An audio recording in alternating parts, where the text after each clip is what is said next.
dosen Bapak Ibu sekalian dan teman-teman Sivitas Ilmu Ekonomi Syariah IPB University maupun di luar dari itu. Assalamualaikum warahmatullahi wabarakatuh. Perkenalkan, saya Awang dari Ilmu Ekonomi Syariah Angkatan 56. Insya Allah akan menjadi MC sekaligus moderator pada kresek kita pada sore hari ini. Dan alhamdulillahirabbil alamin. Alhamdulillah nahmaduhu wa nasta'inu wa nastaghfiru wa na'udzubillahi min syururi anfusina wa min sayyiati a'malina. May yahdihillahu fala mudhillalah wa may yudlilhu fala hadiyalah. Asyhadu an la ilaha illallah wa asyhadu anna Muhammadan abduhu wa rasuluh alladzi la nabiyya wa la rasula ba'dah. Alhamdulillahirabbil alamin, kita bisa berkumpul di acara sore hari ini insyaallah berkah menuju jam yang sangat mustajab dalam berdoa ya Bapak Ibu sekalian dan teman-teman di hari Jumat, dan alhamdulillah semoga teman-teman bisa mengikuti kajian ini dengan seksama yang akan disampaikan oleh Pak Tuba Jazil. Assalamualaikum Pak. Kaifa haluk? Assalamualaikum warahmatullahi wabarakatuh. Khair alhamdulillah. Khair alhamdulillah insyaallah. Tamam. Oke, adapun dengan tema kita pada sore hari ini itu Principle of Islamic Finance. Wah, ini keren banget, di prinsip ekonomi syariah. Apa sih prinsip ekonomi syariah? Apa sih definisinya? Apa sih urgensinya? Mengapa Islamic Finance itu dinilai penting, atau apapun hal itu akan kita bahas lebih dalam lagi bersama-sama. Oke, sebelum kita mulai pada acara inti pada sore hari ini, langkah baiknya kita memulai acara ini dengan baca bismillah bersama-sama. Bismillahirrahmanirrahim. Oke, nampaknya langsung saja ya Pak Tuba. Panggilannya Pak Tuba ya Pak? Ya, benar ya. Oke, Pak Tuba dari Tazkiyah University, tetangga kita di IPB University ini. Mungkin tanpa memperpanjang kalam, waktu dan layar saya persilahkan Pak. Dan adapun nanti setelah Pak Tuba menjelaskan akan dibuka sesi tanya jawab. Terima kasih. Baik, terima kasih Mas Bintang. A'udzubillahi samil alim minasyaitonir rajim. Bismillahirrahmanirrahim. Assalamualaikum warahmatullahi wabarakatuh. Alhamdulillah rabbil alamin, wassalatu wassalamu ala sayyidil mursalin wa ala alihi washabihi ajmain, amma ba'd.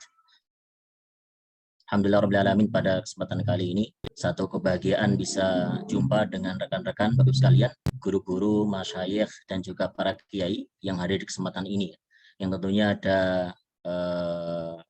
senior kita, ada Pak Irfan di sini, alhamdulillah hadir. Semoga sehat walafiat, dan juga ada Bu Leli ya tentunya. Jadi satu device itu biasanya ya berdua kan gitu. Insya Allah semoga sehat semuanya. Dan juga ada Pak Iqbal, Kiai Iqbal yang Masya Allah bersama kita, senior kita. Dan tentunya ada Bu Neneng ya, Ustazah Neneng yang hadir, yang tentunya saya sebagai junior jauh sekali dari beliau. Jadi kalau misalkan saya santri itu Bu Neneng udah jadi Bu Nyai. Jadi jauh banget gitu. Kalau dalam kesantriannya gitu. Masya Allah Ustaz. Jadi saya ketemu sini tuh kayak murid lagi setoran sama gurunya, murid lagi apa ya bahasanya ya, setoran alfiyah gitulah, setoran imriti atau yang sudah diajarkan dulu dicek ulang kira-kira sanadnya nyambung nggak gitu. Jadi gitu kan. Jadi di sini juga ada rekan kami alhamdulillah, Kak Mut ya, Kak Marhamah Mutaharoh. Ada juga rekan-rekan yang insya Allah tidak bisa kita sebut satu persatu ya, yang tentunya kita bersama-sama semoga di Jumat yang berkah ini, di penghujung terakhir, semoga kita termasuk kategori yang diijabah oleh Allah SWT. Doa-doa kita, anak-anak kita soleh, keluarga kita bahagia dunia dan akhirat, dan tentunya kita berjumpa dalam satu ranah bersama majelisnya Rasulullah Muhammad SAW, yakni dalam naungannya ummati Rasulullah Muhammad SAW. Baik, tidak berpanjang kalam, dan kami mohon maaf pertama sebelum kita memulai kajian ini, kita mohon maaf kepada semua atau minta izin lah. Kalau orang Jawa dibilang kulon nuwun, ketok pintu dulu. Karena sebenarnya kami tidak jauh-jauh banget dengan teman-teman di IPB ya. Artinya dari awal pulang dari Malaysia juga ketemu dengan Bapak Ibu sekalian, rekan-rekan senior-senior yang ada di IPB. Jadi ini kayak apa ya bahasanya, reunian lah. Ini ketemu dengan teman-teman sekalian. Jadi mohon izin, bukan berarti ini kita menggurui, tapi atau bahasanya orang Jawa tuh ngebiah uyah. Ngebiah uyah artinya ini sudah pada bidangnya semua, tahu-tahu kita masuk terus seakan-akan paling tahu tidak. Jadi pada inti kesempatan sore kali ini itu kita diskusi. Diskusi itu artinya ya satu level, bukan posisi yang memberikan penjelasan itu di atasnya, tapi semuanya adalah pada level yang sama. Bahkan yang para penyimak ini guru-guru kami yang insya Allah tentunya akan mengarahkan kami kalau ada sesuatu yang kurang dan kita bisa saling mengisi. Baik.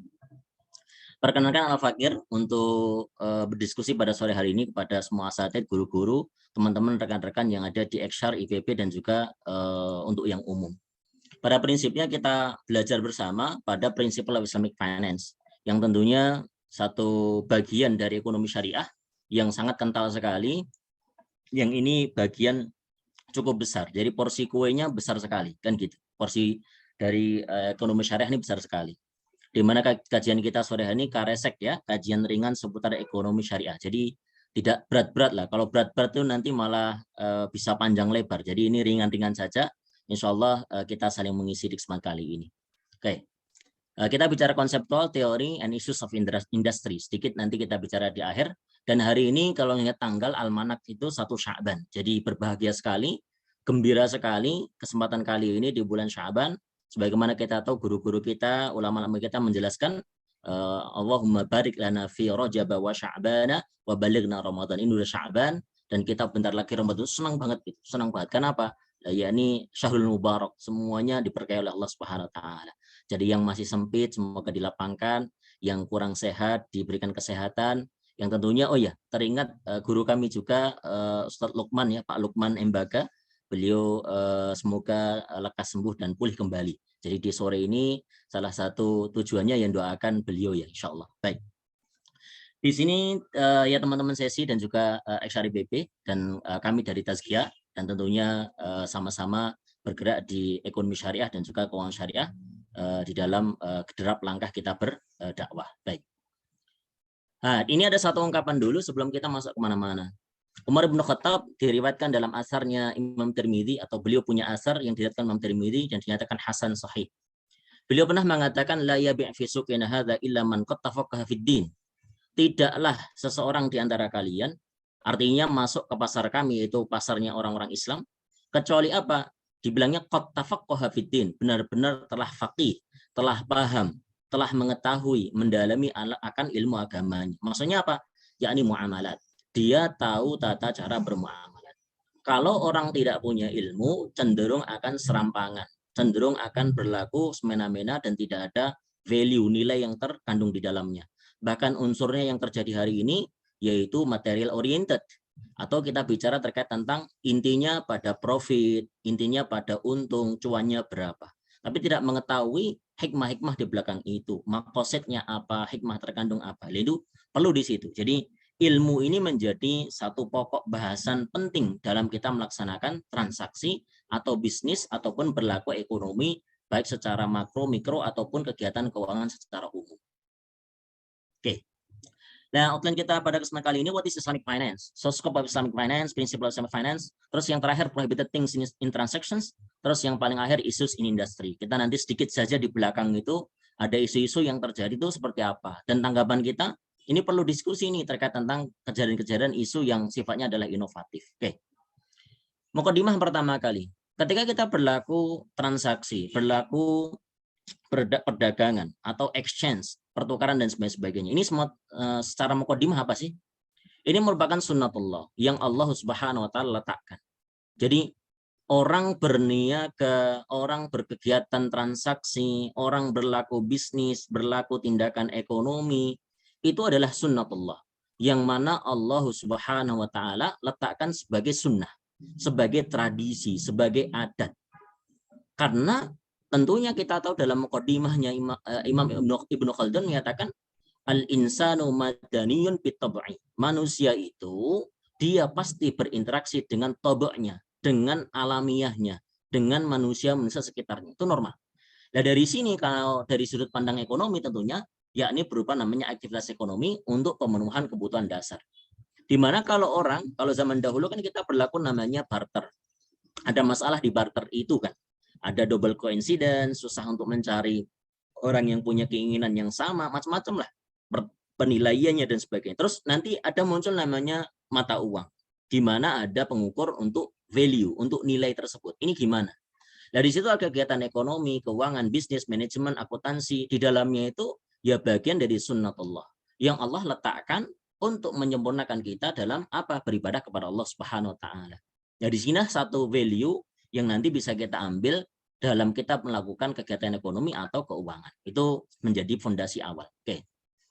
Sebelum kemana-mana, karena tentunya kita bicara di fondasi ya. Jadi kita sedikit masuk ke dalam Islamic worldview. Ketika Islamic worldview kita salah, pandang kita terkait tentang satu objek ini keliru dan tidak menyesuaikan dengan Islam, maka nanti menjadi rancu. Kita ambil yang paling simpel, yang diekstrak oleh salah satu profesor kami, yakni Prof. Aslam Hanif. Di 97 beliau mengeluarkan atau mempublish satu artikel yang beliau menyebutkan Islamic Economics and Worldview. Itu ada artikelnya yang bisa di-download. Islamic Worldview ini minimal orang itu dipengaruhi atau faktor dasarnya adalah pengenalan terhadap Tuhan. Artinya dia kenal sama Tuhannya. Yang kedua kenal dengan agamanya. Yang ketiga kenal akan dirinya sebagai manusia. Yang terakhir adalah kenal sebagai posisinya kepada alam semesta. By means artinya teman-teman sekalian, Bapak-Ibu sekalian, di mana ketika orang-orang bisa melaksanakan atau bisa mencakup dalam 4 aspek ini dan pandangannya tepat, cara berpikirnya, muatan-muatannya, maka insya Allah bertindak secara ekonomi itu secara, atau bukan secara secara umum dulu, itu akan nyaman. Nah, kita ingin ngambil dari aspek ekonominya dahulu, sedikit saja. Kalau kita bicara terkait tentang Tuhan, dari aspek ekonomi ya, kita berkegiatan, transaksi, dan sebagainya. Jadi, kita mengenal Allah Subhanahu wa Ta'ala sebagai apa? Yakni pencipta semesta alam. Ya, beliau adalah Rabbul Alamin, Khaliqu kulli syai', menciptakan segala sesuatu. Mau baik bumi, isi langit, hutan, resources, human resource sekalipun, itu Allah yang menciptakan. Jadi semua ini perhelatan akan dikdayanya Allah. Jadi ayat-ayat Allah itu masuk di situ. Nah, itu betapa dahsyatnya. Terus yang kedua, Allah SWT sebagai penguasa dan pengatur alam. Semua itu sudah diatur.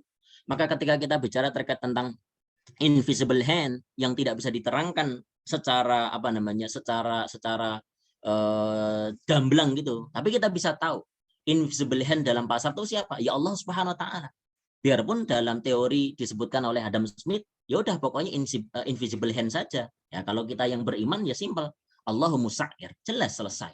Jadi Allah lah yang menentukan harga-harga yang ada di pasar itu. Nah, terkait nanti ada ketidakseimbangan, lah itu nanti ada peran-peran pemerintah, peran-peran masyarakat, dan sebagainya. Nanti ada bahasan yang khusus. Yang ketiga, zat yang berhak untuk disembah. Jadi dalam ekonomi pun posisinya tidak lepas dari namanya relationship kepada Allah Subhanahu wa taala.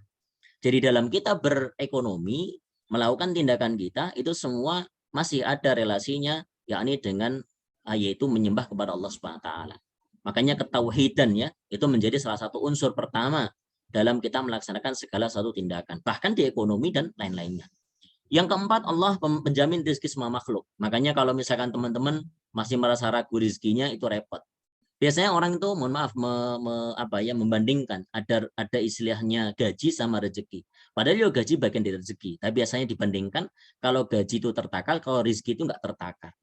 Kalau gaji itu dari bos, dari atasan, tapi kalau rezeki itu dari Allah. Maka kadang-kadang kita terlalu pesimis. Padahal Allah itu sudah janjikan semua rezeki kita. Dan tenang, tidak akan tertukar. Intinya cuma satu, yakni berusaha dan tawakal kepada Allah, dan tentunya tidak meninggalkan namanya doa. Yang terakhir, mendengar semua doa-doa. Makanya kalau ada masalah ekonomi, masalah apa-apa, nah ini biasanya ulama-ulama kita ya tetap posisinya berdoa kepada Allah. Gimana cara menyelesaikannya? Dengan istikharah. Maka kayak membuat satu teori misalkan, atau melihat fenomena, maka istikharah itu perlu. Mendengarkan doa-doa. Nah, mungkin nanti kalau ada satu kajian gitu ya, ekonomi Islam dilihat dari sudut pandang misalkan sufismnya. Nah, ada juga, karena ada materi, kita pernah dengar namanya tasawuf dalam ekonomi syariah, itu ada juga. Terus yang kedua, yaitu kita lihat sebagai agama, mengenal agama kita. Maka agama ini fitrah.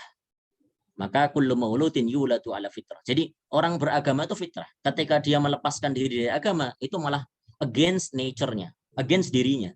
Itu gitu. Secara fitrah ya sudah, orang ini akan tunduk patuh kepada zat yang satu, yaitu Allah Subhanahu wa taala. Yang kedua, agama sebagai panduan. Jadi agama ini panduan dalam hidup. Sehingga terinternalisasi, muncullah namanya lifestyle.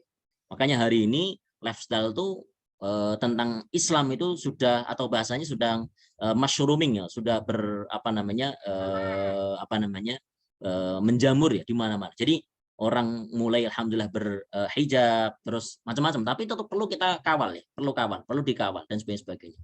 Terus manusia sebagai hamba, yes, kita harus tahu dalam berkegiatan ekonomi kita juga melakukan kegiatan namanya ibadah. Terus sebagai pemimpin, ya khalifah fil ardi. Terus pemakmur bumi, mu'tamir, memakmurkan bukan merusak dan bahaya. Jadi kita tahu sebagai agen ekonomi ini, perubahan dalam ekonomi atau aktor-aktor ekonomi itu posisinya memakmurkan bumi, kan gitu.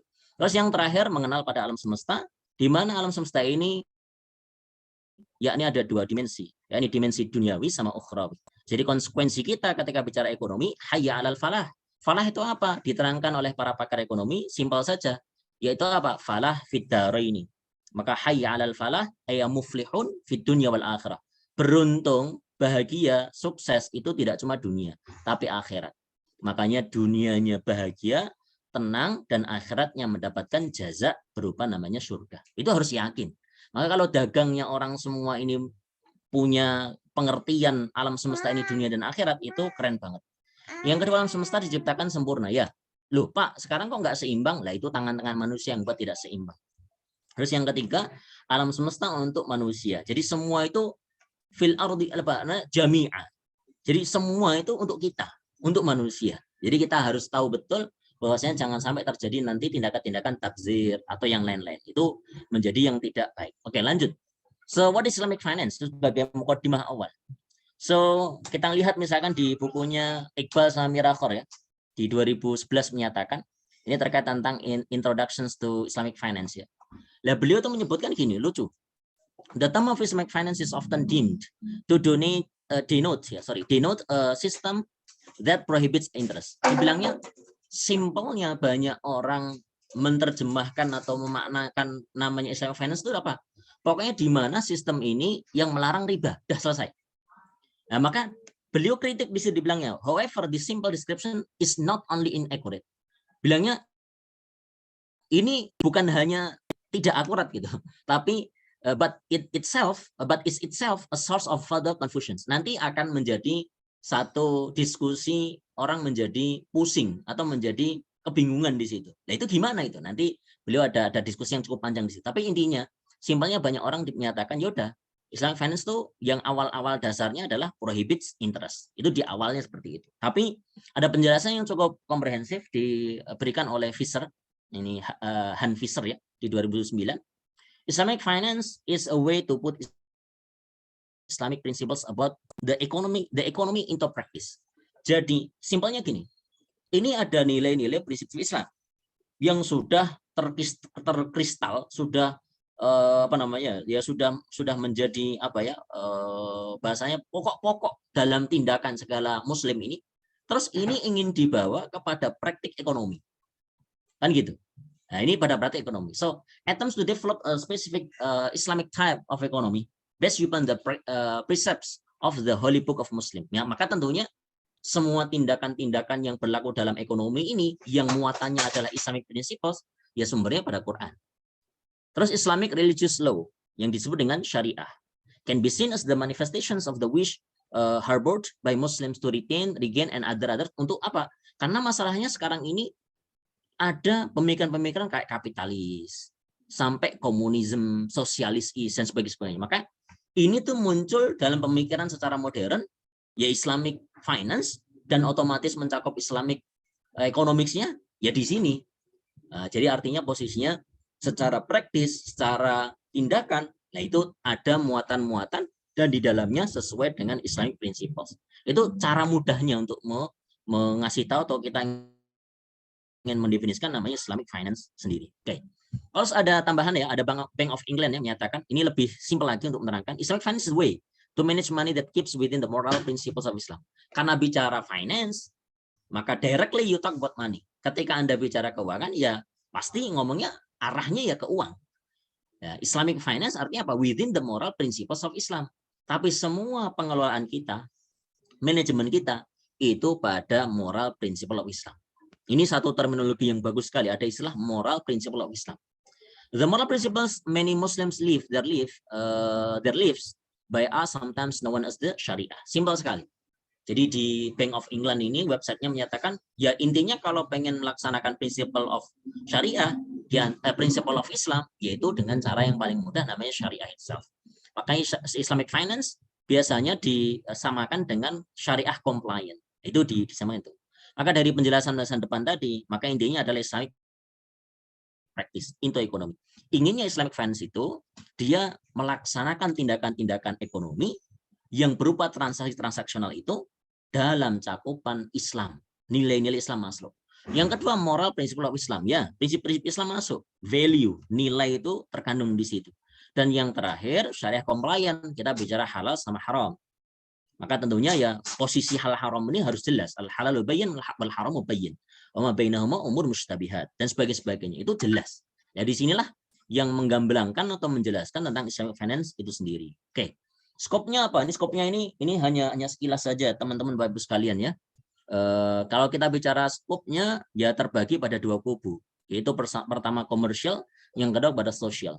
Yang intinya finance ini yang sifatnya kepada komersial. Nah, terus ada yang sifatnya kepada sosial. Komersial ini kalau dalam bentuk bahasa fikih itu namanya tijari.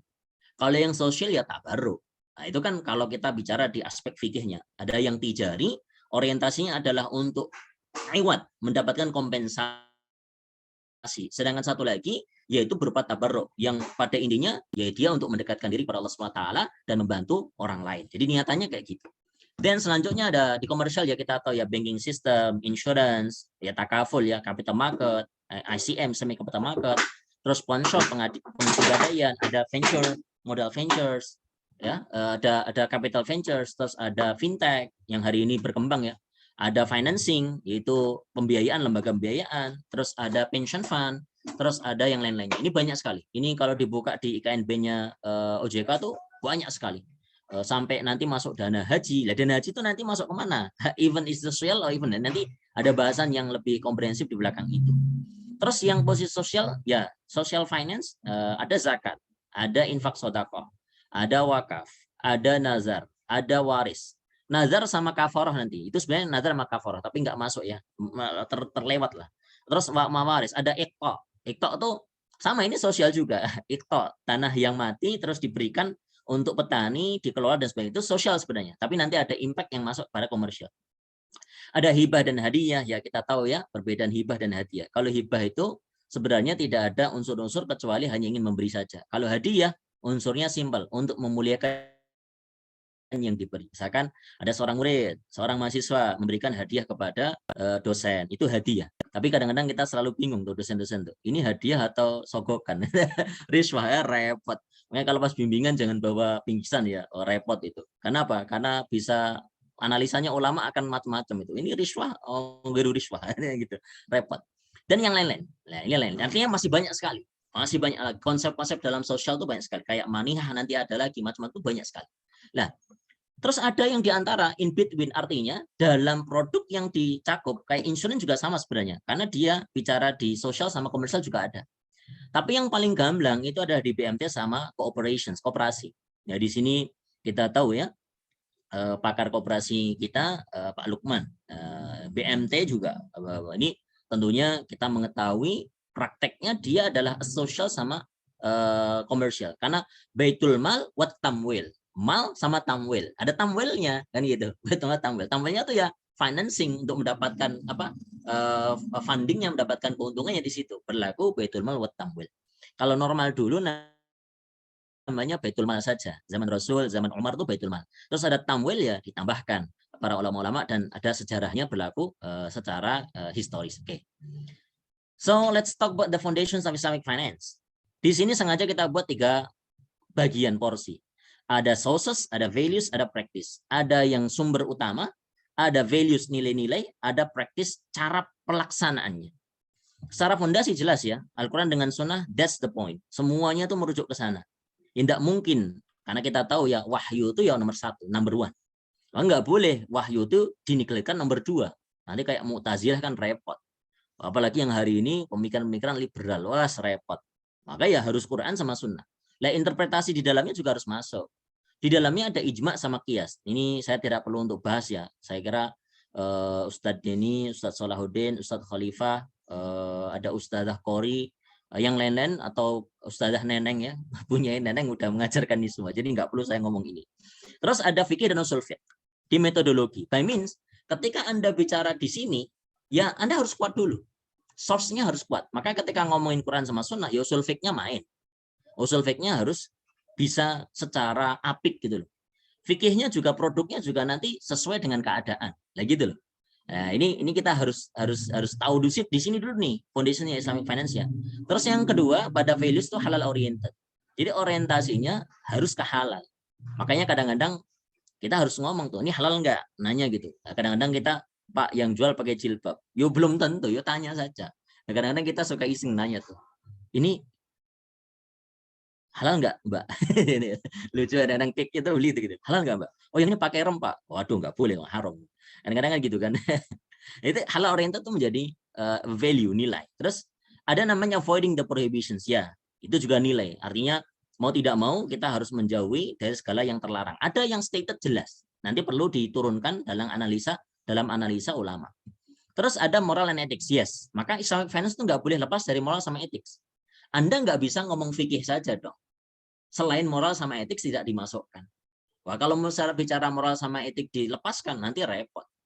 Karena unsur-unsur benda tadi, benda yang ditransaksikan itu masuk di sana moral sama etik. Itu yang nanti menjadi diskusi para ulama. Ini etika sama moral masuk enggak? Kan gitu. Itu banyak sekali contoh-contoh praktikal nanti. Terus kita bicara di praktikal, ya bicara kontrak. Kontraknya sesuai enggak? Al-aslu fil muamalah bil uqud. Nanti ada keterangan di belakangnya. Semua asal transaksi dinyatakan yes, itu didasari dengan akad mengikatnya. Kalau akadnya valid, that's go on. Kalau akadnya dia tidak valid, that's you have to drop it. Sesimpel itu. Bisa untuk dengan solusi, diubah poin-poin yang haram, maka dimasukkan dalam posisi yang halal. Jadi gitu. Maka kadang-kadang kalau mohon maaf, ada orang yang berpikiran terlalu ekstrim, tidak ada itu bank syariah. Semua bank itu sama. Syariah sama konven sama saja. Wah, itu kan repot. Wah, repot. Langsung mengkiaskannya sesuatu yang ilahnya beda. Wah, itu biasanya, mohon maaf, yang ngomong kayak gitu, usul fiknya tuh nggak matang. Usul fiknya tuh agak sedikit, apa ya, kalau orang Jawa tuh bilang tuh agak, apa ya, mengkal gitu. Jadi nggak matang. Gitu. Nah, itu kontrak, terus kita bicara praktis ke pasar. Ya udahlah, kan bicara di situ. Nah, baru kita bertransaksi dan sebagainya. Next. Nah, prinsip finance-nya apa? What and how are they? Ya, simpel saja lah. Prinsip dasar dalam tindakan ekonomi sebelum kemana-mana, ini menjadi satu cakupan atau satu ekstraksi para ulama-ulama kita mendeskripsikan tindakan ekonomi, prinsip dasarnya apa. Dimulai dengan pertama ketauhidan, tauhid.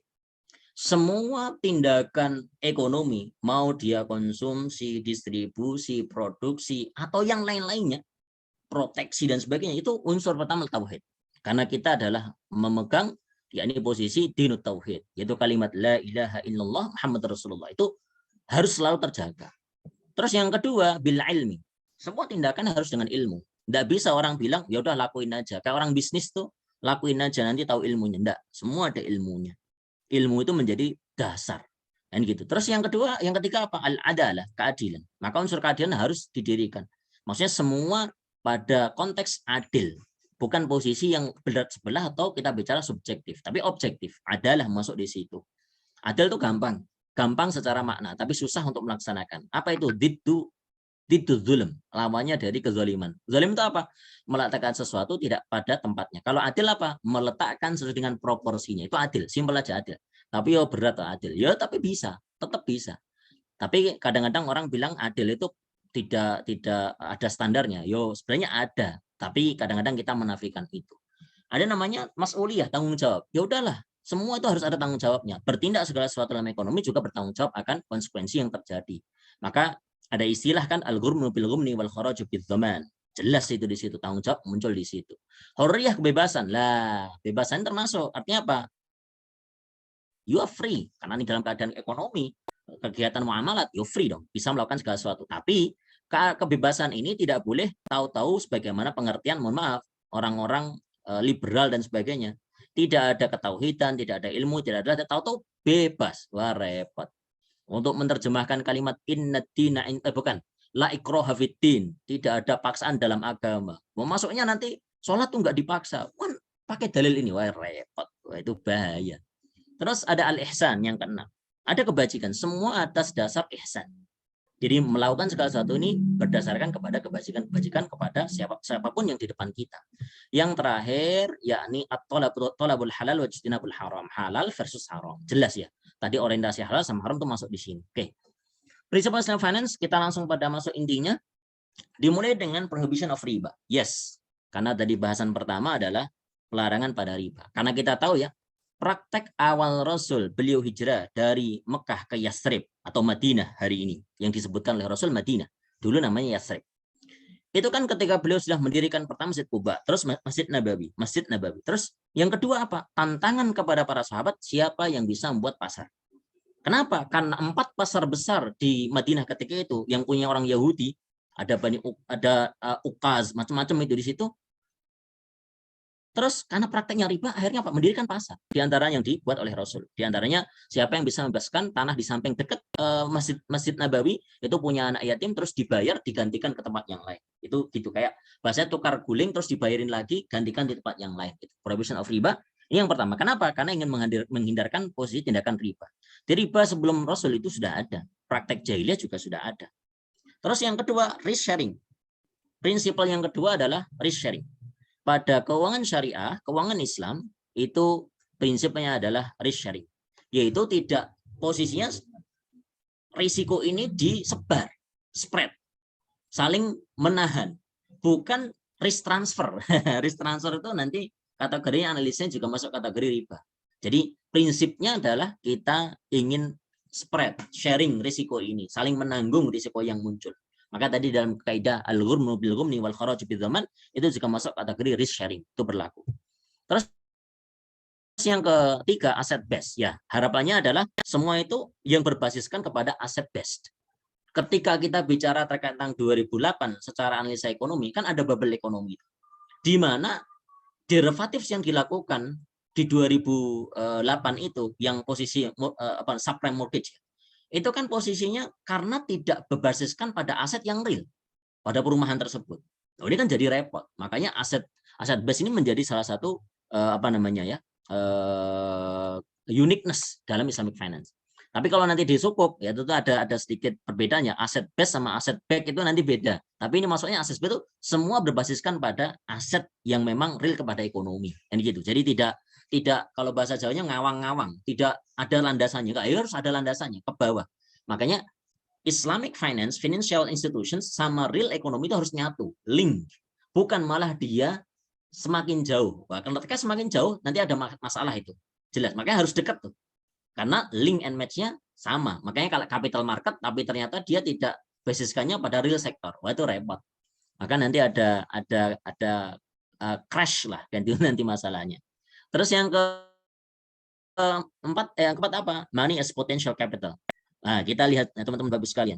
Uang itu bukan sebagai sesuatu yang bisa diperanakkan atau bahasanya money to money, tapi money is potential capital. Jadi uang ini yang harus menggerakkan kegiatan ekonomi. Gitu. Bukan uangnya posisinya, mohon maaf, kan ini berlaku kalau di ini ya. Intinya pokoknya uang itu bisa kayak kalau kita belajar di banking reserve kan ada posisi nanti reserve-nya berapa dan sebagainya. Itu kan nanti naik-naik terus kan gitu. Itu berlaku. Ya, tapi dalam Islamic finance, no. That's not the way. Maka uang itu ya sebagai capital, modal untuk bergulir. Bukan uang nanti memperanakkan uang lagi. Itu repot. Terus selanjutnya yang kelima, prohibitions of the speculative behavior. Tindakan-tindakan spekulatif dalam kegiatan keuangan itu harus dihindari. Atau bahasa fikihnya adalah maisir atau qimar atau nader, itu istilah-istilah yang dalam fikihnya. Itu nggak boleh ya berlaku spekulatif, yang berlaku tidak punya pengetahuan terus pokoknya macam-macam. Apalagi yang kejadian saat ini yang lagi rame ya, yang semuanya murah katanya, semuanya murah gimana ditangkap ya, repot kan gitu. Terus contract validity, yes. Maka Islamic finance principles di sana ada contract validity. Kontrak yang mendasari setiap transaksi, setiap kegiatan keuangan maka dinyatakan harus valid. Biarpun nanti di situ memang ada celah ulama berbeda pendapat. That's the beauty of Islamic finance. Maka kita tidak langsung bisa pendapat saya ini yang paling gitu. Makanya nanti dalam tindakan ada istilah di makosid itu Di antaranya ada fikih aulawiyat, fikih muwazanat. Ada fikih yang menyatakan ini sebenarnya pendapat nggak rojih, nggak kuat, tapi secara aplikasi ini yang paling possible. Maka nanti diambil pendapat itu. Nah, itu arahnya nanti gitu. Makanya dalam qawaid fikih kan ada istilahnya ya. Idza ittasaat dhaqat wa idza dhaqat ittasaat. Kalau dia sudah dalam kondisi masih sempit, maka diluangkan. Pas ketika udah luang nanti disempitkan. Nah, ini konteksnya harus tahu nih. Kalau nggak tahu kan repot. Yang terakhir, preservation of property right, ownership. Maka semua ini dalam penjagaan apa? Kita berlaku yakni property right, yaitu ownership, kepemilikan. Kita menjaga pelestarian pada ownership. Nah, ownership di sini nanti ada bahasan dalam Islamic economics ya. Ada yang punya private, ada yang punya public, ada yang punya state owner dan macam-macam. Itu nanti ada bahasan yang sangat detail terkait tentang properti ini. Oke. Terus yang terakhir, prohibited things in transactions. What are they? Oke. Kaidah umum dulu ya, biar kita ini nggak kemana-mana, tahu-tahu langsung, wah ini gimana nih? Nah, kita lihat kaidah umum dulu. Kita lihat di satu kaidah yang awalnya itu al-aslu fil asya'i al-ibahah atau mubah. Asal muasal segala sesuatu itu halal dulu. Maka nanti turunannya adalah al-aslu fil muamalati al-ibahah. Tapi diikat hatta yadullat dalil atau pakai illah. Nanti ada yang bilang illah, ada yang pakai hatta. Ya hatta yadullat dalil ala tahrimiha. Kalau yang hatta ini kami dapati dari kitab Al-Ashbah wa Nadhair Imam Suyuti. Maka pada dasarnya semua aktivitas muamalat, transaksi bisnis keuangan ekonomi itu boleh. Hingga terdapat dalil atas pelarangannya. Ada enggak pelarangannya? Maka yang dianalisa nanti, ini mana yang terlarang? Nah gitu. Ini yang larang mana kan gitu. Kalau transaksinya valid, enggak ada yang terlarang, aman. Ya gitu kan? Nah gitu. Nah, terus ada yang kedua, al-aslu fil muamalati bil uqud. Kaidah yang kedua adalah segala bentuk transaksi muamalat keuangan apapun itu semuanya ada pengikat-pengikatnya namanya kontrak. Akadnya apa? Dilandasinya apa? Kalau tidak ada pengikat, by means akan bercerai-berai. Nah, kadang-kadang mohon maaf hari ini tuh ada orang yang selalu ngotot. Ini akadnya bukan akad salam loh. Udah beda lagi. Nah, karena namanya posisi salam klasik sama yang kontemporer, maka ada perbedaan, itu normal. Tapi pada prinsipnya tetap salam. Wah itu macam-macam. Ketika kita diskusi beberapa profesor yang ada di UAE, IAIM itu ada juga di situ. Salam ini bukan salam macam-macam. Tapi pada konteks itu intinya jelas. Akad itu ada pengikat awalnya enggak. Itu menjadi satu concern kita. Maka kalau disebut transaksi dia syariah, ya jelas sesuai dengan tunduk patuh syariah. Maka harus syariah compliant. Maka akadnya jelas, menjauhi segala kelarangan. Apa larangnya? Riba, gharar, maisir, riswah, itikaf, najas, batel, 2-in-1, haram, kebendaannya, zalim, dan maksiat. Ini beberapa analisa yang nanti kita harus dalamkan. Saya nggak akan banyak-banyak ngomong di sini ya. Nanti kayak ngulangin mata kuliah saja sama. Yang haram apa diantaranya? Simpel saja kita buat satu slide ini. Secara kebendaannya, yakni kalau kita bertransaksi dalam, mohon maaf, diantaranya adalah B2, pok, lat, dan turunannya, khomer dan turunannya, bangkai dan turunannya, darah dan turunannya, najis. Segala sesuatu yang najis. Biarpun najis nanti di antara ulama tidak sepakat. Karena ada yang najis disepakati, ada yang najis tidak sepakati. Kayak contoh misalkan, mohon maaf sekali, kalau dalam mazhab Hambali, segala suatu binatang yang boleh dagingnya dimakan, itu kotorannya dibilang nggak najis. Kayak kotoran, mohon maaf, kotoran onta, kotoran kambing, itu dalam mazhab Hambali tidak. Tapi mazhab Syafi'i menyatakan ya najis. Ya ini gimana? Makanya nanti ada perbedaan di situ, itu harus kita turunkan. Tapi kenajisan yang dinyatakan nanti mufakat, maka harus dalam posisi sama. Tapi kalau yang berbeda, nanti lihat kondisi-kondisi itu berlaku, para ulama menganalisanya secara fikih. Kalau non benda atau elemen atau unsurnya atau non zatnya itu apa? Pertama aspek kegiatan. Bertentangan dengan akidah, maksiat, pornografi, pornoaksi, madorot, pertikaian, permusuhan, merusak moral, lingkungan, ini masuk kategori yang terlarang. Jelas posisinya haram secara aspek kegiatan. Aspek transaksi ada riba, gharar, maisir, tadlis, ghuban, ihtikar, bai'ul ainah, bai'atan fi bain, riswah, pendapatan halal. Ini minimal di 10 ini deh. Kalau teman-teman sekalian ya, saya kira kalau bapak-bapak sekarang semua udah hatam lah ini. Ini hanya tambahan saja ya. Saya tidak perlu bahas tentang riba, gharar itu apa. Nanti kalau ada sedikit diskusi ya bisa di belakang. Tapi intinya teman-teman sudah tahu ya, riba dan sebagainya tidak tahu. Aspek akad apa? Tidak terpenuhnya rukun. Maka nggak bisa. Ada yang dinyatakan dalam mazhab Hanafi, dinyatakan fasid. Fasid itu beda dengan batil. Kalau dari mazhab yang lain, ya fasid itu ya sama dengan batil. Tapi nanti ada perbedaan yang berlaku di situ. Tidak terpenuhnya syarat. Terus terjadi ta'alluq terjadi ta'aluk ya. Misalnya nempel kepada sesuatu yang nempel ini dinyatakan masuk gharar nanti. Itu analisanya kayak gitu. Jadi akadnya terjadi ta'lik kan gitu. Fase ada infisah, ada mawani'. Nanti juga ada bahasa-bahasa yang detail dalam fikih muamalat berlaku di situ. Oke. Hal yang diperbolehkan simpel. Yang halal itu terpenuhi rukun dan syaratnya. Tertinggal dari yang terlarang. Yaudah. Pokoknya syarat rukun oke, terhindar dari yang terlarang, aman kan gitu. Rukun syarat ya ini cuma mengulang saja, mutakiden, mahul akad ini cuma apa ya, cuma tambahan saja ya. Mutakiden ya kedua belah pihak, terus mahul akad, objek akadnya, syahatul akad, pengungkapan, ijab kabulnya jelas clear. Ini saya kira cuma tambahan saja informasi. Yang diperbolehkan rukun syarat ini cuma tambahan saja, mujib muqabil, harus ada ahliyatul ada kamilah, merdeka, berakal, kewenangan dan sebagainya. Barangnya juga bernilai manfaat, dimiliki penuh, tidak terlarang, terus jelas kualitas kuantitasnya, waktu pengirimannya, barang hilang tidak diperkenankan, wujud saat sesi kontrak, biarpun nanti ada yang spesial. Salam itu tidak ada wujudnya, tapi nanti ada pengikatnya. Ijab kabul juga ini sama ya, jelas tertuju, seragam, ada takobutnya, ada itihadul majlis. Nah, kalau hari ini Pak, online itu kan tidak itihadul majlis. Itu gimana? Nanti ada analisa ulama yang lebih mendalam. Oke, nanti kita lihat isu-isunya. Kalau ini hanya sebagai tambahan saja, ada tabaruk tijari, contohnya wadiah, kafalah, wakalah, haywalah. Ini beberapa akad-akad yang berlaku. Karena kita bicara Islamic finance harus ada akadnya, kan gitu. Ada qard. Qard ini spesial. Qard ini nggak boleh pindah ke tijari. Makanya di gambarnya merah. Kenapa? Karena ada kaidah kullu qardin jarra manfaatan fa riba. Semua bentuk utang piutang, kalau ada kemanfaatan yang indikasinya kepada finance, keuangan, maka dia masuk kategori riba. Contoh simpel lah gini. Saya sama Mas Bintang nih utang-utangan. Mas Bintang, saya utang dong 10 juta. Terus akhirnya Mas Bintang ngikat saya. Pak, saya punya ponakan nih. Bapak kan tukang ojek. Bapak ojekin dong tiap hari ke sekolahnya gitu. Lah itu pengikat. Maka ini kategori riba nggak? Ya riba. Karena ada kemanfaatan di situ. Terus misalkan saya ini pedagang pecel lele gitu. Tahu-tahu ada misalnya Mas Bintang yang punya sambal pecelnya enak gitu, enak betul pecelnya. Terus akhirnya saya bilang, Mas Bintang, saya modalin ya, utang ya gitu. Oke, 10 juta.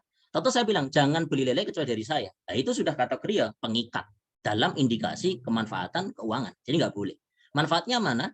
Manfaatnya pada customer yang tetap. Karena harganya sama saja gitu. Jadi qard tuh spesial tuh, nanti ada bahasan yang khusus.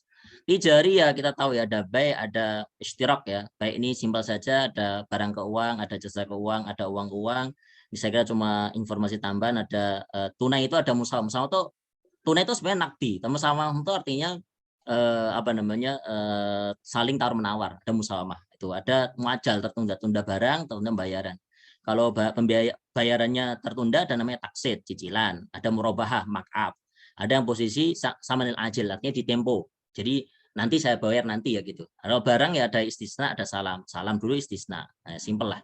Kalau ini ya ijarah, jasa keuangan, ijarah ain sama ijarah posisinya kepada profesi, amal kan gitu ada. Ada uang ke uang, ada sorof. Nah, ini saya kira cuma tambahan ya, kalau kita berlaku transaksi pada sorof ya harus berhati-hati. Itu ada ketentuan yang berlaku di sorof tersebut. Kalau yang ini posisinya ada mudharabah, ada syirkah, ini cuma informasi, saya kira udah hatam semua lah. Syirkatul uqud, syirkatul milki, terus ada syirkatul amal sebagai profesi, syirkatul wujuh sebagai nama baik, syirkatul amwal pada permodalan. Kalau modal ya syirkatul ainan ya, yaitu tidak setara pada permodalan dan konsekuensi kepada kewajiban dan tanggungan, tapi kalau kepada mufawwadah itu setara. Makanya ulama-ulama menyatakan mufawwadah itu sulit sekali untuk dilaksanakan, tapi yang sering sekali itu ainan. Kalau milki ada dua, ada yang ikhtiari, ada ijbari. Ikhtiari itu ya orang punya pilihan. Misalkan saya Mas Bintang sama satu lagi misalkan A gitu, ya udah kita beli mobil bareng-bareng yuk. Makanya kayak sistem sukuk tuh kayak gitu. Karena ikhtiari untuk beli sesuatu akhirnya kita, makanya kalau kita beli mobil terus misalkan harganya 200 juta, saya 100 juta, Mas Bintang misalkan 30 juta, terus satunya lagi sampai 70 juta. Artinya kan nggak tahu bagian mana, apakah saya spion kan nggak tahu, apakah saya setiranya kan nggak tahu, maka ikhtiari. Kalau ijbari paksaan itu kayak apa ya, waris itu kan paksa, kan orang tua kita meninggal kan otomatis dipaksa kita untuk memiliki hal tersebut atau diberikan wasiat dan sebagainya, itu kan namanya ijbari. Nah, semua akad ini punya konsekuensi ketentuan masing-masing. Ini kalau dibahas ya tentunya udah hatam di fiqh muamalah. Yang terakhir isu industri, terakhir ada namanya financial engineering. Maka gimana ini? Wah, nanti langsung kita bilang, wah ini sesuatu yang tidak ada terus diada-ada. Ini bid'ah. Wah, bid'ah. Karena kan kita ingin apa ya, membuat sesuatu inovasi. Ini ada satu kejadian, ini ada satu hal yang pengen kita buatkan konstruk akadnya. Boleh nggak? Ya boleh. Maka kita perlu financial engineering. Ini banyak sekali diskusi di situ. Terus ada namanya financial technology yang hari ini fintech. Ini gimana? Fintech. Maka ya harus dianalisa titik pandang investment. Makanya sampai hari ini misalkan bayar GoPay, bayar pakai macam-macam, e-wallet, macam-macam. Itu harus dianalisa. Analisanya apa? Ya wakili kejadiannya gimana, alurnya gimana. Itu nanti baru kita muncul di situ. Terus ada compatibility and appropriateness. Jadi mana yang paling bisa berlaku, biarpun pendapatnya lemah, tapi mana yang bisa berlaku untuk kegiatan ekonomi, kegiatan finance yang sekarang ini. Makanya banyak sekali inovasi-inovasi yang muncul. Misalkan ada yang masuk ke sosial sama yang masuk ke finance. Cash wakaf link sukuk misalkan, atau yang lain-lainnya. Itu kan sangat variatif. Makanya inovasi dalam keuangan, inovasi dalam ekonomi itu sesuatu yang malah mubah, bahkan dianjurkan. Silahkan. Selama ya pakem-pakem tadi harus dikuasai, kan gitu. Saya kira seperti itu. Let's study Islamic Finance. Saya kira seperti itu, dan kami serahkan lagi kepada Mas Bintang. Tentunya para asatid, guru-guru semua, apabila ada yang kurang bisa untuk nambahkan. Kurang lebih seperti itu. Wallahu a'lam. Masya Allah, syukron Ustaz atas ilmunya nih. Jadi saya lagi jadi murojaah nih Ustaz atas ilmunya dari kerangka mendeskripsikan tentang Islamic Finance dari worldview-nya, apa sih dari agama, manusia, Tuhan, manusia, alam semesta, terus Islamic Finance tuh dijelaskan skopnya seperti apa, ada sosial dan ada komersial juga, dan dijelaskan hal-hal yang diprohibitedkan dan prinsip-prinsipnya dijelaskan sampai sangat jelas sih menurut saya. Dan mungkin bisa di ini ya Ustaz, saya menyelek kurikulum XR mungkin bisa dirangkum juga nih untuk kurikulum kita mahasiswa tingkat awal aja gitu, agar lebih paham struktur kerangka berpikirnya gitu. Oke, terima kasih Ustaz atas ilmunya. Nah, sekarang kita bisa masuk ke sesi Q&A. Nah, ada juga nih teman-teman kita dari mahasiswa Ustaz, selain ibu dan Pak dosen yang sangat hebat nih. Nah, saya beri kesempatan untuk bisa bertanya langsung kepada Pak Tubajazil. Nah, bagi teman-teman atau dosen yang ingin bertanya, silahkan mengaktifkan fitur raise hand-nya. Oke, ditunggu teman-teman. Kalau Bapak Ibu dosen bukan bertanya ya, nambahin biasanya. Jangan tanya. Kalau tanya nanti repot nanti. Jangan tanya. Kalau tanya nanti repot. Penting kita nambahin. Ada sesuatu yang kurang. Oke, nanti ada diskusi di situ. Nanti kita silang saling pendapat apa dan sebagainya. Jadi mohon untuk tidak bertanya, tapi nambahin saja ya. Gitu. Oke, ada pertanyaan ini dari Mas Febrian Pak Tubajazil. Mas Febrian juga aktif di bagian kajian dan riset sesi ini, himpunan mahasiswa ilmu ekonomi syariah. Mungkin silakan Febrian untuk bertanya. Ya, bismillah. Sebelumnya lancar ya? Sudah jelas. Ya, sebelumnya mungkin mohon maaf belum bisa on cam ya.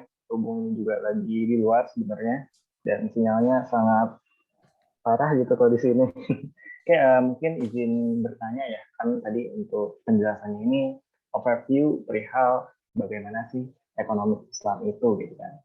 Nah, mungkin kalau misalkan kita berkaca ke kondisi sekarang gitu ya, banyak gitu volatile, banyak gejolak-gejolak, dan banyak perubahan-perubahan itu, yang mana itu pasti terjadi lah ya perubahan itu gitu kan, karena memang hidup itu dinamis. Nah, bagaimana sih gitu Islam, bagaimana ekonomi Islam gitu memandang perubahan-perubahan yang terjadi di dunia ini, bagaimana juga menyikapinya terhadap perubahan-perubahan yang terjadi di dunia ini gitu. Let's say mungkin sekarang ya, kalau misalkan kita berbicara kondisi ekonomi dunia gitu, misalkan Rusia Ukraina gitu, kita tahu bahwasannya banyak sekali negara-negara blok barat mungkin ya, yang banyak memberikan sanksi gitu, sanksi ekonomi gitu kepada Rusia gitu kan. Nah, bagaimana gitu kalau ekonomi Islam melihat hal ini gitu? Bagaimana posisi dari ekonomi Islam sendiri menyikapi hal tersebut gitu? Karena perubahan ini kan bukannya perubahan sesuatu yang bisa kita perkirakan gitu ya. Jadi ini mungkin kalau misalkan kita forecasting gitu, kalau misalkan dari peramalan time series mungkin itu udah sangat error banget gitu untuk kejadian perang-perang seperti ini tuh gitu. Nah itu sih mungkin yang ingin saya tanyakan ya. Jadi bagaimana sih ekonomi Islam itu menyikapi mengadjust terhadap perubahan-perubahan kondisi di dunia gitu. Oke. Dapat ditangkap, Pak Tuba? Oke, pertanyaannya? ya, oke, clear. Silakan dijawab. Ya. Baik, ya. Tentunya saya bukan termasuk kategori pakar di sini ya. Nanti bisa ditambahkan ada Pak Yai Iqbal ya. Pak Iqbal di sini ada Pak Irfan yang bisa menambahkan yang kepakaran-kepakaran di ekonomik ini. Baik. Tapi ini gini, simpelnya ada satu, seingat saya ada satu mata kuliah yang ini kalau tidak salah di ilmu ekonomi. Ada namanya political economics. Di Taskia juga ada ya, political economics. Jadi kalau kita ingin bicara tentang ekonomi itu tidak akan terlepas namanya politik. Nah, di dalam politik ini ya tentunya adalah decisions, ada putusan-putusan. Istilahnya adalah namanya, misalkan contoh ya, kita bicara di economic of war. Nah, nanti ada tambahan lah, ini bukan kepakaran kami, tapi nanti ada teman-teman dari para asatid, guru-guru, para senior semuanya.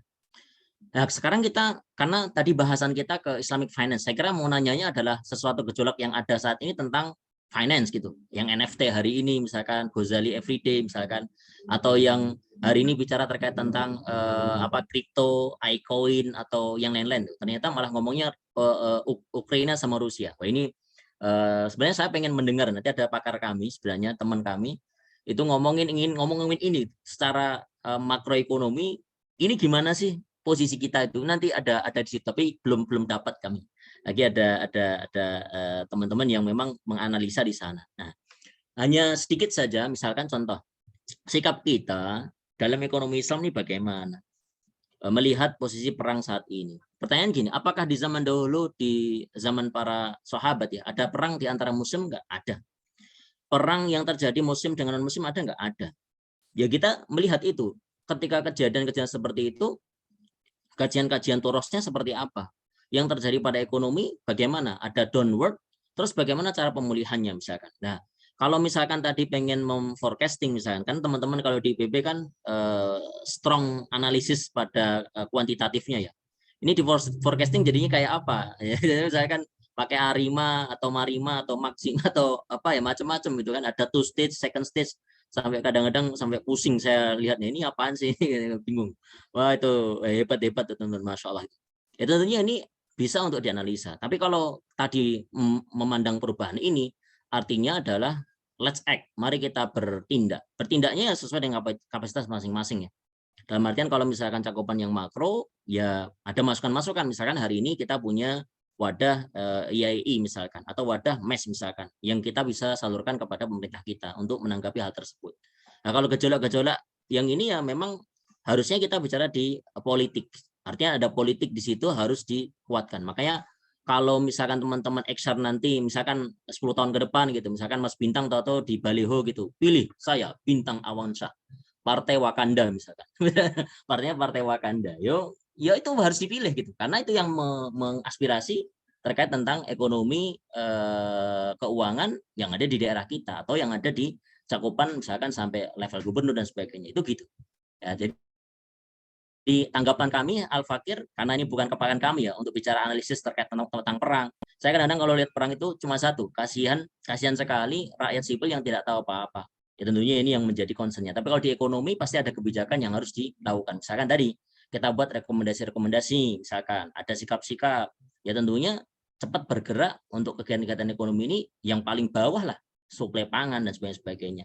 Jadi simpelnya seperti itu. Tapi kalau sampai detail banget tentang ini gimana kita analisanya sampai Ukraina sama Rusia ini gimana? Karena sejauh ini lihat pergolakan secara makro ya, misalnya contoh harga emas hari ini sudah mulai posisi apakah naik atau turun. Ternyata dia nggak naik. Ada di Indonesia khususnya lah. Maksudnya Indonesia itu cukup stable misalkan. Tapi kalau kita lihat cost bagaimana, ada dampaknya nggak atau ada impactnya ke kita nggak? Nah itu ada analisa yang perlu untuk kita taruh ya. Karena posisi Rusia sama Ukraina ini cukup apa ya bahasanya, kalau ke apa namanya international trade-nya kan tidak terlalu besar ya ke kita. Nah nanti harus kita lihat porsinya berapa, gimana, terus nanti diregreskan dan sebagainya. Itu yang ngomong terkait tentang ekonomi secara umum di makro. Nah di ekonomi Islam nanti ada pakar-pakar, para aset semua yang bisa menambahkan di sini yang sangat berkompeten akan hal tersebut. Karena seperti itu, wallahu a'lam. Oke, terima kasih Pak Tuba atas jawabannya. Febran sudah terjawab? Ya, insya Allah mungkin sudah terjawab ya. Tapi ini penasaran sih, mungkin ini penasaran ya. Kalau menurut saya sendiri gitu, kalau saya juga kurang kurang apa ya, kurang paham ya gitu. Apakah di sejarah Islam pernah melakukan ini? Tapi apakah dalam Islam atau dalam ekonomi Islam itu boikot ekonomi atau sanksi ekonomi itu merupakan sesuatu yang diperbolehkan tidak gitu? Baik, ya, Lord Menteri, ini pertanyaan bagus sekali. Kita langsung lihat satu kitab tarikh ya. Yang ini membahas tentang Umar bin Khattab. Pertanyaan sekarang, Umar pernah nggak memboikot produk? Yes, Umar pernah. Misalkan contoh, kalau nanti Mas Febrian ada kesempatan, kalau di buku bahasa Arabnya adalah Al-Iqtisad li Amiril Mukminin Umar bin Khattab. Tapi terjemahannya adalah fikih ekonomi Umar bin Khattab. Itu udah ada terjemahan. Kalau nggak salah terjemahannya apa ya? Publishing lupa saya, Lentera atau mana? Ada kok terjemahannya. Di situ ada satu kisah di mana Umar itu memblok beberapa produk luxury yang memang tidak apa ya bahasanya gini, dari kacamata syariah, dari kacamata bahasanya secara usage atau penggunaannya itu sedikit kemanfaatannya, maka beliau blok. Anggap saja gini lah, luxury goods ya, kayak misalnya hari ini.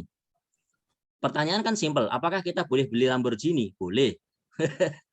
Kan boleh nggak? Ya boleh. Tapi sebelum Anda beli Lamborghini, tetangga Anda jangan sampai ada yang nggak makan, kan gitu. Kan normalnya gitu. Makanya kan orang-orang sufi kan bilang gini, musik yang paling haram adalah ketika lonceng bunyi piringmu terdengar oleh tetanggamu nggak makan. Itu dosa besar. Mosok kita makan, tetangga yang makan, itu kan bentuk satu kezoliman yang dahsyat. Nah, Umar suatu ketika pernah mengeblok pasokan bahasanya boykot produk yang luxury dari anggaplah dari Persia atau dari mana-mana gitu, yang sekiranya kemanfaatannya tidak besar lah, akhirnya diblok, enggak blok saja.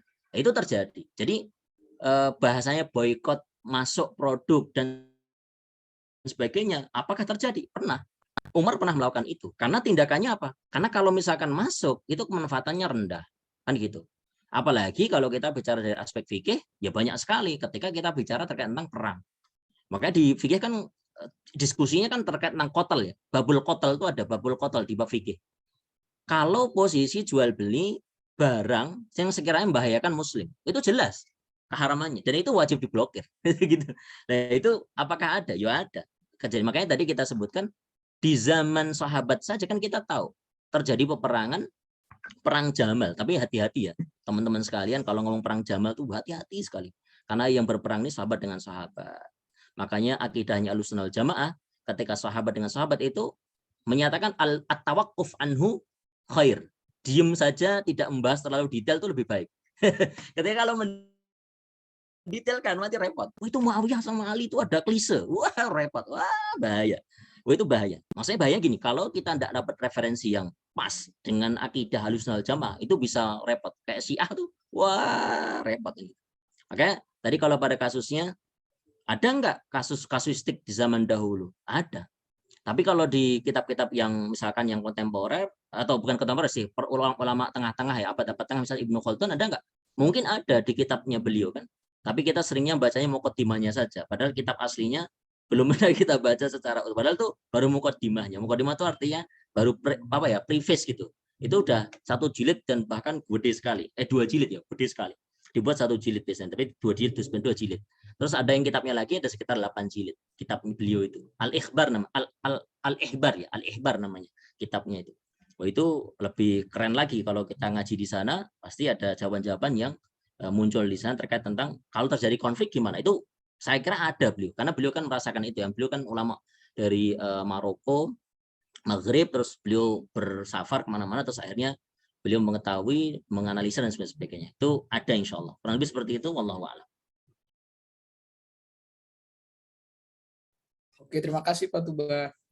Terjawab Febrian? Ya, insya Allah ya. Atau masih penasaran? Sebenarnya sih masih, cuman nggak apa-apa lah, mungkin yang lain dulu.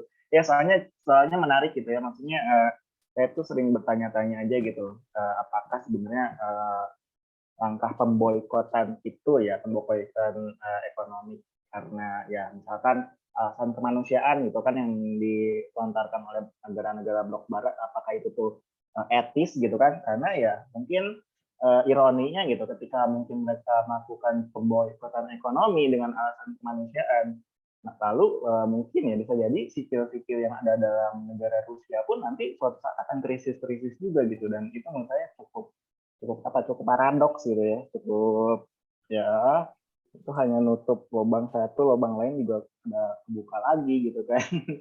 Ya mungkin itu dulu aja sih, nggak apa-apa. Mangga Mas Awang yang lain dulu. Oke, terima kasih Febrian. Mungkin ada pertanyaan lagi teman-teman. Saya ingin bertanya juga sih Pak, terkait prinsip ekonomi syariah yang Bapak jelaskan terkait preservation of property right ownership.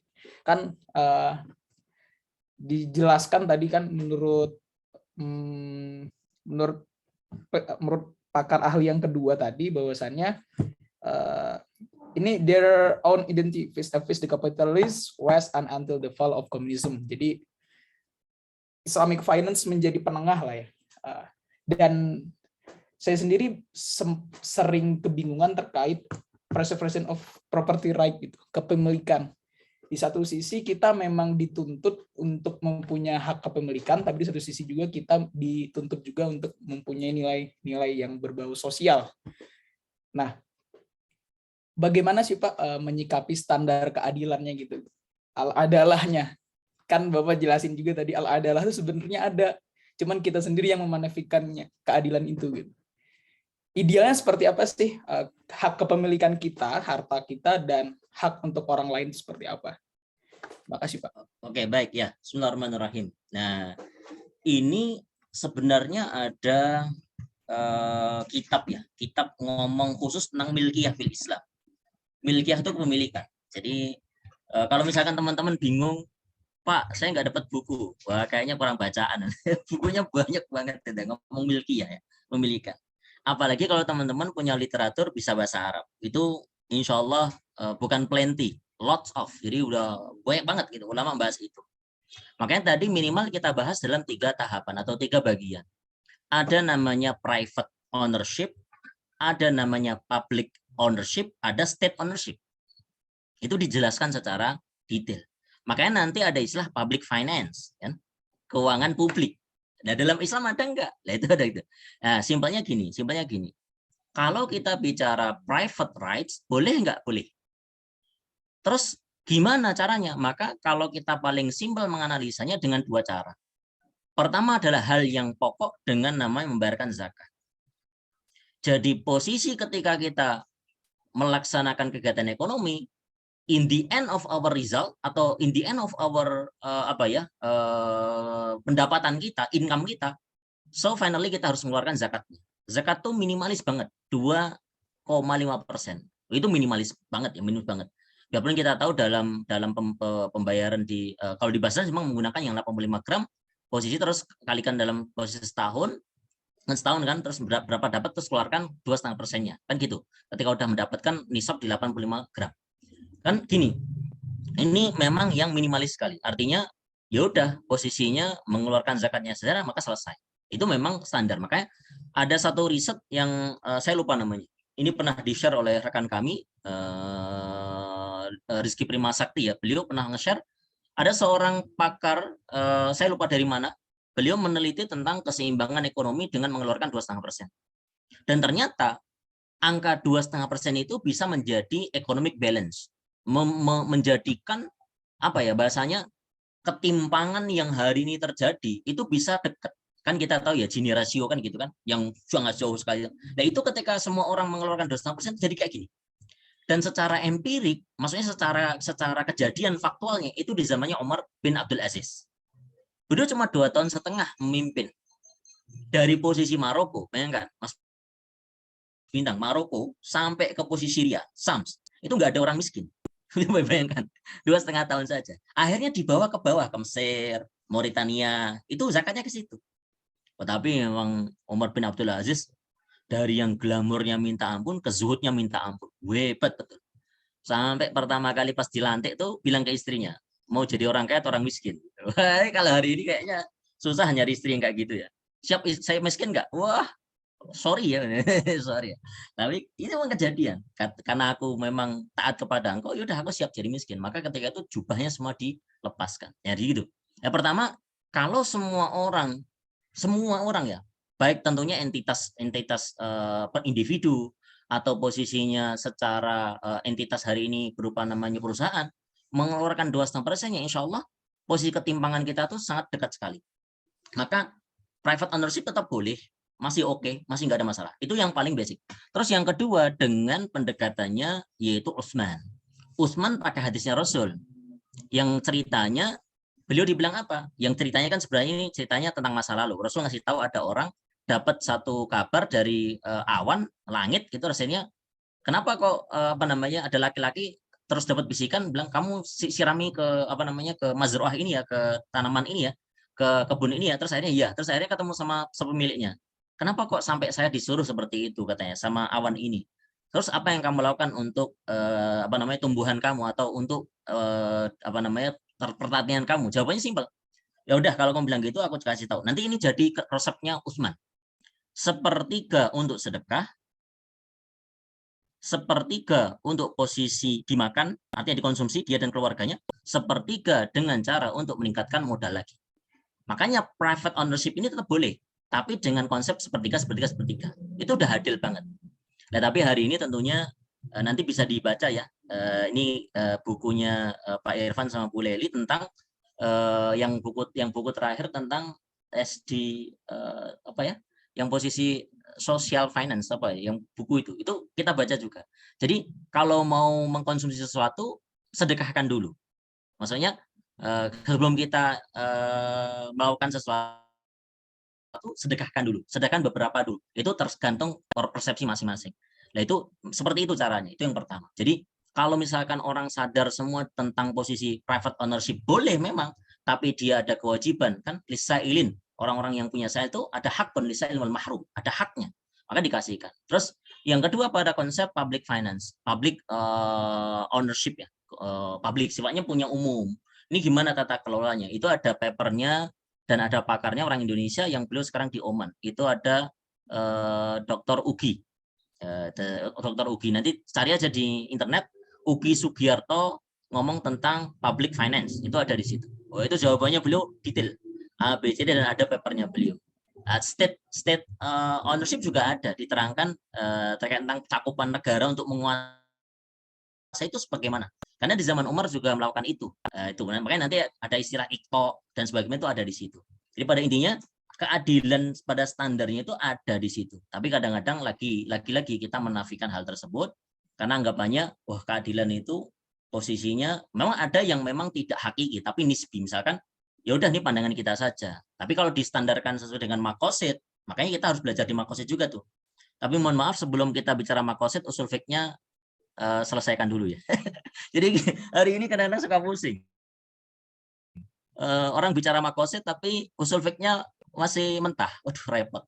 Pokoknya ini sesuai dengan makosid. Usul fik dulu. Usul fiknya dulu, bedakan illah, bedakan hikmah, itu baru sebab itu apa, baru nanti kita masuk ke sana. Itu ranahnya ke sana. Tentunya diperkuat seperti itu. Jadi nanti bisa dibaca banyak sekali buku-buku tentang milkiyah ya, kepemilikan dalam Islam itu jelas ya, ada nanti harta-harta itu dibagi mutakawim, waru mutakawim, ada namanya ikor, ada namanya mangkul, waru mankul, ada yang namanya yang misali atau yang posisi tersebar banyak, ada yang posisi samaniyat, ada yang macam-macam. Itu di dalamnya itu ada keterangan yang detail sekali. Karena dulu kami pas ketika S1 dapat itu. Yang ngajar kami Allah, Masya Allah, sekarang pimpinan di Gontor Magelang, Ustadz Fathan Aziz. Nah, itu diterangkan tuh milkiyah gini, sampai bukunya pusing gitu. Gimana ini, banyak banget yang dibaca. Itu komprehensif sekali dibahas oleh ulama tentang kepemilikan dalam Islam. Kurang lebih seperti itu, wallahu a'lam. Baik, terima kasih Pak Tuba atas jawabannya. Insya Allah jelas. Nah, kita masih punya waktu, Bapak Ibu dosen sekalian dan teman-teman, rekan-rekan, bagi yang ingin bertanya atau ingin menambahkan, mungkin Bu Kori, Pak Iqbal, Pak Irfan mau menambahkan atau bertanya, silahkan, masih ada waktunya kurang lebih 5-10 menit lagi.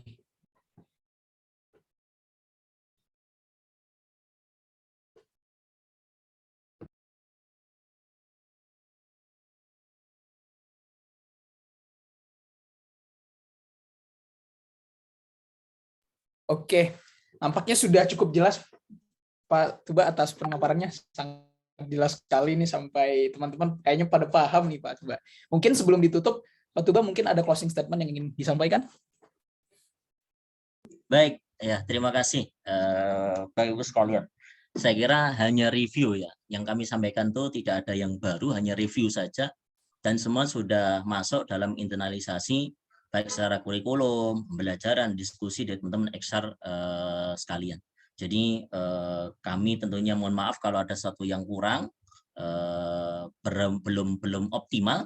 Tapi pada intinya kami ingin belajar terus kepada teman-teman Bapak Ibu sekalian, dan tentunya kita ingin berkiprah untuk mengembangkan ekonomi syariah, ekonomi Islam, keuangan syariah yang ada di Indonesia ini. Jadi tetap berinovasi ya, tetap berinovasi terus, karena inovasi dalam ekonomi dan keuangan ini dan bisnis ini adalah sesuatu yang dianjurkan, bahkan menjadi satu ya udah terus untuk mengembangkan dan akhirnya nanti mendapatkan namanya falah baik di dunia dan akhirat. Saya seperti itu dan terima kasih lagi kami kembalikan kepada Mas Bintang. Mangga silakan. Amin ya robbal alamin. Semoga kita bisa mengembangkan ilmu ekonomi syariah menjadi lebih diterima ya oleh khalayak banyak. Oke Pak Tuba, ada sedikit kenang-kenangan dari Departemen Ilmu Ekonomi Syariah, ada syahadah atau sertifikat nih dari kami untuk Pak Tuba. Mohon diterima. Mungkin operator bisa ditunjukkan. Nah, ini sertifikat penghargaan atas ilmunya nih Pak. Terima kasih.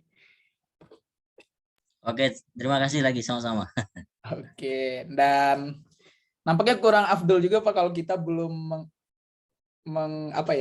mendokumentasikan acara kita pada sore hari ini. Sebelumnya terima kasih. Nah, bagi teman-teman Dewan Dosen dan Bu Dosen bisa on cam terlebih dahulu sebelum kita tutup. Mas Bintang, ini pas sore-sore, mumpung ada Kiai Iqbal, minta doa dulu deh. Ini ada Kiai Iqbal di sini. Sore-sore Jumat bulan Sa'ban, berkah ya. Kiai Iqbal, monggo, silakan. Mangga. Pak Iqbal, bagaimana Pak Iqbal? Mau memimpin doa, Pak?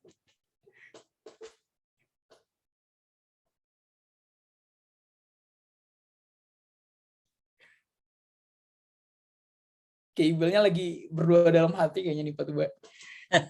Ya, mangga. Oke, mungkin teman-teman bisa on cam terlebih dahulu ya. Saya pandu.